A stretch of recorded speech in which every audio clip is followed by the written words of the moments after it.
So a common theme I keep hearing between both of you is the importance of that evidence early on. So we talked about video evidence is really great for a case like this. What other pieces of evidence should people look into collecting when they're looking to hire an attorney and pursue? And that's just it. Hire an attorney who's going to collect the evidence for you. You don't need to, it's kind of like, would you pull your own tooth? Well, some people I know probably would, Brian. I mean, honestly, I think some of them would. But would you go out and pull your own tooth? Mm-hmm. Typically, the answer is no. But, sometimes people Google things, they go find things, they go find videos and say, I can be a super sleuth, I can do this on my own. Well, at one point, a few years ago, just in a simple car accident case, we did a workshop with our paralegals, and we came up with over 200 different items that insurance companies look for in a particular case, or that we look for in making an evaluation. More than 200 items. So is there any way you complicate that with a slip and fall or a trip and fall that usually occurs at someone else's premises, somebody else's location? It even makes it more difficult. So don't put that burden on yourself. Abraham Lincoln once said, "He who represents himself has a fool for a client."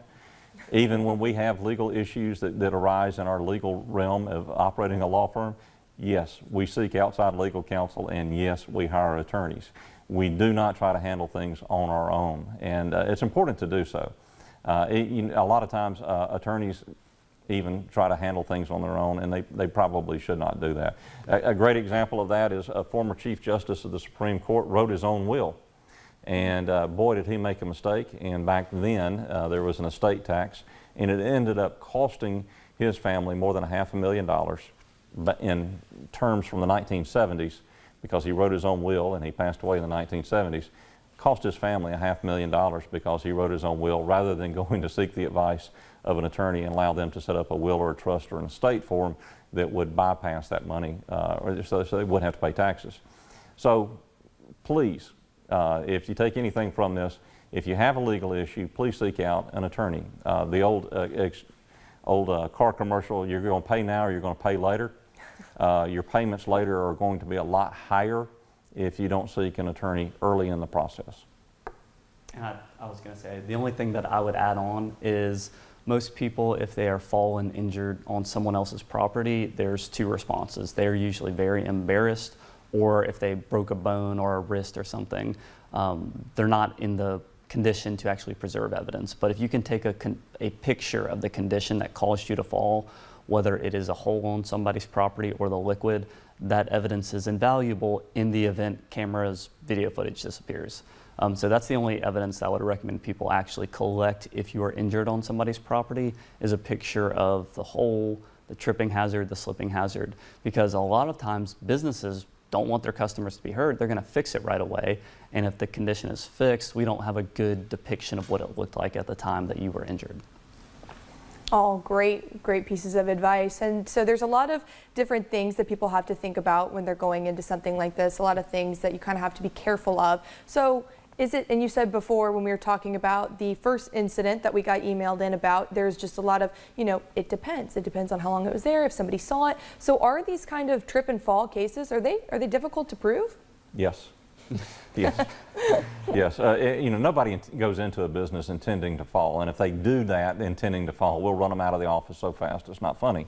And believe it or not, we've actually had somebody who, thank goodness the business had the video evidence, and we declined the case based on the video evidence, because it did not look like our person, that came in as a potential client was being truthful with us, and certainly not being truthful for the business. So the video is there to help both sides, both parties, establish the true facts of what happened. And again, like Brian pointed out, take a couple photographs. If somebody says, "Oh, Mr. Perry, I saw you fall," get their name, get their telephone number, swap cell phone numbers, because when the incident report is filled out in a store, they don't have to share that information with you right away. And it's not until you file a lawsuit until a lot of that information becomes known and available.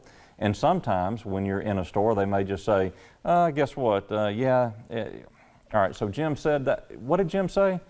Okay, and John said, and so now you got Jim and John, and then you don't have any information from them, somebody who may have witnessed it. And then a lot of times there's turnover in the stores, trying to get the employees there. So again, one of the expressions that we have, speed is king. make sure that you seek out a lawyer who can do the investigation for you, who can preserve the evidence for you, so that you don't find yourself behind the 8 ball trying to prove a case that you've already made the statement is, the first statement is, I don't know how long it was going to be there, and I thought I was okay, or I'm fine. And now you're 6 months, 3 months, 10 months into the process, and you just had shoulder surgery, you just had neck surgery, you just had knee surgery, and they'll say, well, you said you were fine, you said you were okay. So it's important to have the legal mouthpiece working for you.